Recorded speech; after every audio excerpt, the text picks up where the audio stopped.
نماز ختم ہوئی تو وقار دوبارہ مسجد میں آ گیا، مگر اس دفعہ وہ دوسرے دروازے سے اندر داخل ہوا۔ اندر آتے ہی اس نے شیلف میں رکھے قرآن مجید میں سے جرمن ترجمہ ڈھونڈنا چاہا، مگر اسے وہ نہیں ملا۔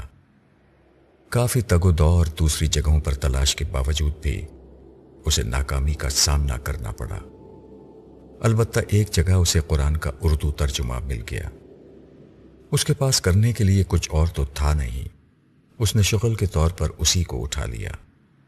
اس وقت اس کے پیش نظر صرف ٹائم پاس کرنا تھا۔ اس نے ایک ستون کے ساتھ بیٹھ کر بغیر کسی شعوری کوشش کے ایک جگہ سے قرآن کھولا۔ یہ سورہ رحمان تھی جو اس کے سامنے تھی۔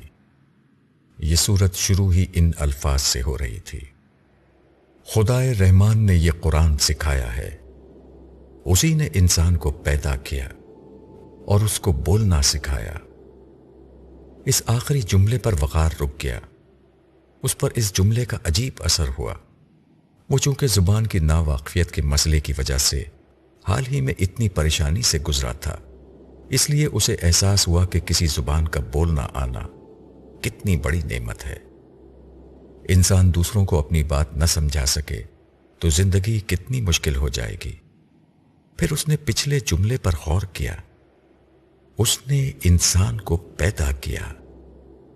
وقار شادی کے 12 برس بعد تک بھی بے اولاد رہا تھا، اس لیے اس لمحے اسے احساس ہوا کہ انسان کا پیدا کیا جانا کتنی بڑی نعمت ہے۔ خدا نہ چاہے تو کوئی پیدا نہیں ہو سکتا۔ اس سے بڑھ کر کون یہ جان سکتا تھا کہ کسی انسان کی پیدائش کتنی بڑی بات ہے، کیونکہ اس نے اور سونیا نے اولاد کے لیے سارے جتن کر لیے تھے، مگر وہ اولاد حاصل نہ کر سکے تھے۔ وقار کی عجیب کیفیت ہو چکی تھی۔ اس نے 2 باتوں کا مطلب سمجھ لیا تھا۔ اس نے پہلی بات کو دوبارہ پڑھا: خدائے رحمان نے یہ قرآن سکھایا ہے۔ اس نے یہ جملہ ایک دفعہ پڑھا، دوسری دفعہ پڑھا، تیسری دفعہ پڑھا۔ پھر اس نے سامنے نظر آنے والے خانہ کعبہ کو دیکھا، پھر قرآن کی اس آیت کو پڑھا۔ اس کی زبان سے بے اختیار نکلا: قرآن کی شکل میں خدائے رحمان بول رہا ہے۔ اسے ایک جھٹکا لگا۔ سونیا کی بیماری کے پورے عرصے میں اس نے بڑی لجاجت اور منت کر کے خدا کی بارگاہ میں رجوع کیا تھا۔ مذہب کے نام پر جو کچھ بھی دستیاب تھا اس کو استعمال کرتے ہوئے اس نے خدا کی بارگاہ میں فریاد کی تھی، مگر خدا کی طرف سے یک طرفہ طور پر بالکل خاموشی رہی تھی۔ اسے کبھی کوئی جواب نہیں ملا۔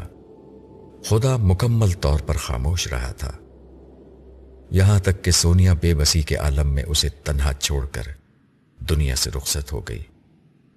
یہیں سے اس کے دل میں شک کا بیج پڑنا شروع ہو گیا کہ کیا کوئی خدا موجود بھی ہے؟ یہ ممکن نہیں ہے کہ خدا کو پکارا جائے اور اتنی شدت اور تڑپ کے ساتھ پکارا جائے مگر وہ جواب نہ دے۔ وقار کا فلسفہ بالکل سادہ تھا۔ جب انسان کسی دوسرے انسان کو پکارتا ہے تو وہ لازماً جواب دیتا ہے، یا تو مدد کر دیتا ہے یا پھر اپنا عذر ظاہر کر دیتا ہے، مگر خدا نے اسے جواب دیا نہ اس کی مدد کی۔ خدا کوئی انسان تو ہے نہیں کہ اسے کوئی عذر لاحق ہوتا، وہ تو سب کچھ کر سکتا تھا۔ پھر بھی اس نے وقار کی ایک نہ سنی۔ وقار نے اس کا نتیجہ یہ نکالا تھا کہ نہ کوئی خدا ہے نہ اسے پکارنے کا کوئی فائدہ ہے۔ مگر اس لمحے قرآن مجید کو ہاتھ میں لیے، حرم کعبہ کو سامنے دیکھ کر، قرآن کو زندگی میں پہلی دفعہ اتنے بھرپور انداز میں سمجھتے ہوئے اسے لگا کہ جس خدا کو وہ پکار پکار کر مایوس ہو چکا تھا اس نے یک بیک بولنا شروع کر دیا ہے۔ اس پر ایک دم سے رعب سا طاری ہو گیا۔ اسے لگا کہ خدا اس سے بات کر رہا ہے۔ اس نے اب ٹھہر ٹھہر کر سورہ رحمان کا ترجمہ پڑھنا شروع کیا۔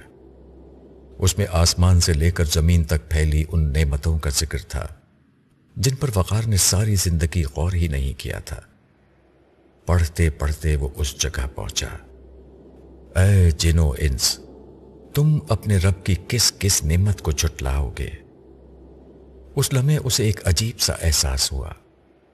اس نے خدا کو صرف مشکل میں پکارا تھا، مگر اس نے اس سے پہلے کبھی غور ہی نہیں کیا تھا کہ خدا نے پہلے ہی اسے کتنا کچھ دے رکھا ہے، حتیٰ کہ جو کچھ اس سے چھنا ہے وہ بھی اصل میں خدا ہی نے دے رکھا تھا۔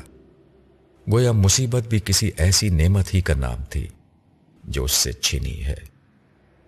جب تک وہ نعمت اس کے پاس تھی اس نے کبھی اس نعمت کا شکر ادا نہیں کیا، مگر جب چھن گئی تو احساس ہوا کہ وہ کیسی عظیم نعمت تھی جو اسے پہلے ہی سے ملی ہوئی تھی۔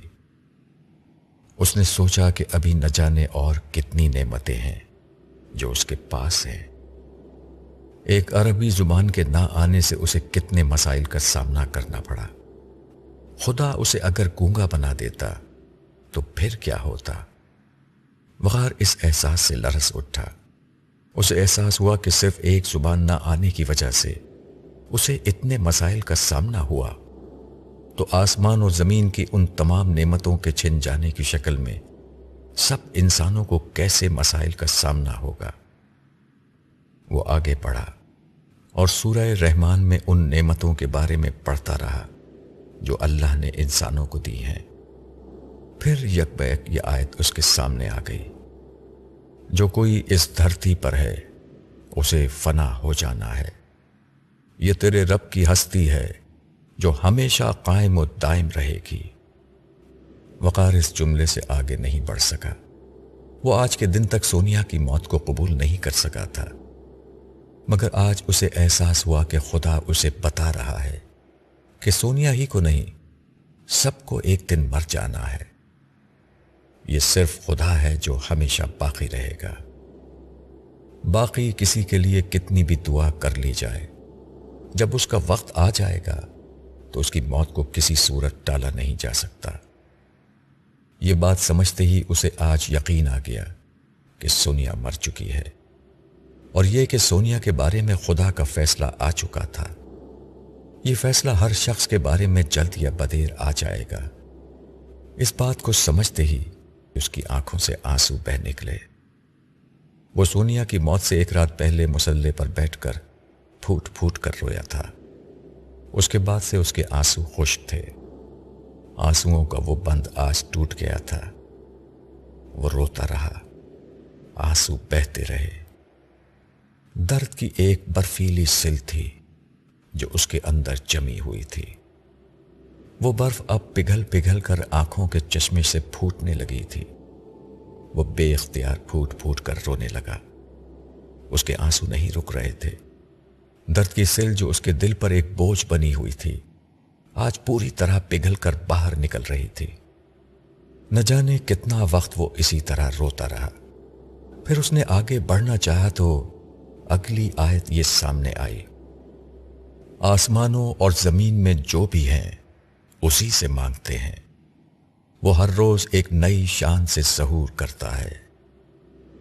پچھلی آیت نے اسے بتایا تھا کہ سونیا کے ساتھ اس کی پرانی زندگی ختم ہو گئی تھی، مگر اس آیت کو پڑھ کر اسے یوں لگا کہ قرآن مجید اسے بتا رہا ہو کہ اسے ایک نئی زندگی گزارنے کا موقع دیا جا رہا ہے۔